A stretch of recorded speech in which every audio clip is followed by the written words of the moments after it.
तो रोज पूछते थे ना फोन करके कि इनका बेटा कैसा है, ठीक है कि नहीं है। तुम्हारे हिसाब से तो वो डिस्चार्ज होने वाला था, तुमने पैसे भी पूरे दिए थे। फिर इनका बेटा आज दुनिया में क्यों नहीं है? सनी, मुझे सच सच बताओ यार, कितने पैसे दिए तुमने आंटी को? कितने पैसे दिए यार? पूरे पैसे दिए थे। किसी की जान चली गई है यार, थोड़ी शर्म कर लो प्लीज। सच बता मेरे भाई, कितने पैसे दिए तूने? सर वो आपने तो 50,000 दिए थे, मैंने आंटी को 20,000 इसलिए दिए थे, मुझे लगा कि इनसे खर्च ना हो जाए, इनके बहुत खर्चे, उनके बेटे की तबीयत खराब थी ना, तो मैंने सोचा थोड़ा थोड़ा करके देता रहूंगा इनके दवाइयों के लिए, और इंजेक्शन के बाद में काम आ जाएंगे सर। अब बार बार आपके आगे हाथ फैलाती वो अच्छा नहीं लगता ना सर, इसलिए मैंने 20,000 दिए थे।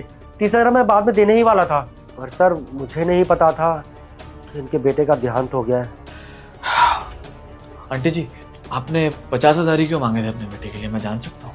साहब, डॉक्टर ने बोला था कि इलाज में 50,000 रुपये लग जाएंगे, बेटे का ऑपरेशन होना था, तो इसीलिए हमने आपसे 50,000 रुपये मांगे थे। वैसे तो सरकारी अस्पताल में उसका इलाज चल रहा है, पर डॉक्टर बोल रहे थे कि बाहर से वो इंजेक्शन आएंगे, दवाइयाँ आएंगी, तो उसमें टोटल 50-60,000 का खर्चा आ जाएगा। हमने तो फिर भी आपसे 50,000 रुपये मांगे थे साहब। और ये बात मेरा ये होनहार एम्प्लॉय जानता था कि आपको 50,000 की जरूरत है? बताई थी साहब।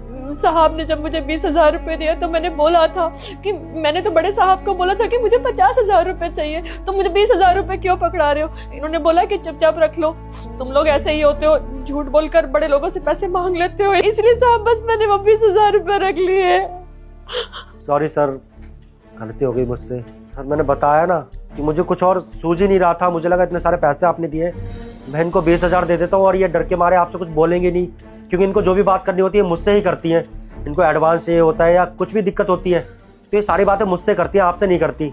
तो मुझे लगा ये बात आपके पास जाएगी नहीं, और इसलिए वो 30,000 रुपये मैंने अपने पास रख लिए थे सर। Sorry sir. बस, कौन हो तुम यहाँ के? सर एक मैनेजर। मैनेजर हो ना, तो कौन हो तो ये डिसाइड करने वाले कि किसको क्या देना और किसको क्या नहीं देना? मैं डिसाइड करूंगा ना ये। जितना पूछूं सच बताना, क्या किया 29,000 का? सनी, क्या किया 29,000 का तुमने? सर वो फैमिली के साथ मनाली का टूर प्लान किया सर। तुम्हारा मनाली का ट्रिप इनके बेटे की जान से बढ़ के था क्या? हाँ, आज तुम्हारे ट्रिप और लालच की वजह से ना उनका बेटा इस दुनिया में नहीं है।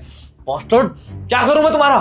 हाँ सर मैं सच में बहुत शर्मिंदा हूँ, और मुझे नहीं पता था कि इनके बेटे की तबीयत इतनी ज़्यादा ख़राब है कि वो इस दुनिया से चला जाएगा। मुझे तो लगा था कि ऐसे ही कोई बुखार होगा या कुछ नॉर्मल बीमारी होगी, इसलिए आंटी पैसे मांग रही है। मुझे नहीं पता था कि उनको सच में 50